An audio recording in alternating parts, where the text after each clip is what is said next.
माझे नाव नेत्रा चंद्रकांत हरदास। मी शासकीय माध्यमिक व उच्च माध्यमिक आश्रमशाळा गारगाव या ठिकाणी माध्यमिक शिक्षिका विज्ञान या पदावर कार्यरत आहे। माझ्या सेवेला 30 वर्ष पूर्ण झालेली आहे। या 30 वर्षामध्ये कधीही अशी निवडणूक प्रक्रिया शाळेमध्ये घेतली गेली नव्हती।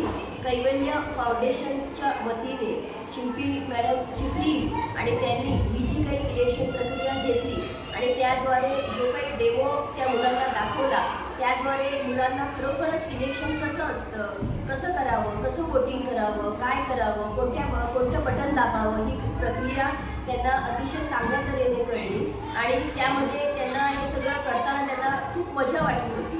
याशिवाय इतर जी काही विद्यार्थी होते त्या विद्यार्थ्यांना लहान जी मुलं होती 5वी 6वीची, त्यांना जे काही पोलीसचं काम दिलं होतं ते पोलीसचं काम करता करता त्या मुलांना पण फार आनंद वाटला की आपल्याला पण काहीतरी काम दिलेलं आहे आणि ते त्यांचं कामसुद्धा अगदी आनंदाने आणि अगदी 11वी 12वीच्या मोठ्या मुलांनासुद्धा अगदी थांबून पुढे म्हणजे वोटिंग करण्यासाठी पुढे पाठवत होते आणि ती मोठी मुलंसुद्धा त्या लहान मुलांचं एरवी कधी ऐकत नाही, पण आता या निवडणूक प्रक्रियेमध्ये त्या लहान मुलांचं मोठी मुलं ऐकून बरोबर एक जण बरोबर जशी ती मुलं लहान मुलं त्यांना सोडत होती त्याच प्रक्रियेने पुढे येत होती। त्यांना खरोखरच खूप मुलांना आनंद वाटला आणि मला असं वाटतं की जेव्हा ती 18 वर्षाची पूर्ण होतील आणि जेव्हा ती खरोखर पहिल्यांदा वोट करायला जातील त्यावेळेला त्यांना नक्कीच आठवेल की आपल्या गारगाव आश्रमशाळेमध्ये कैवल्य फाउंडेशनने ही जी काही निवडणूक प्रक्रिया केली होती ही त्यांच्या कायम लक्षामध्ये राहील आणि त्याचा उपयोग त्यांना त्यांच्या पहिल्या मतदान करताना नक्की होईल एवढं बोलते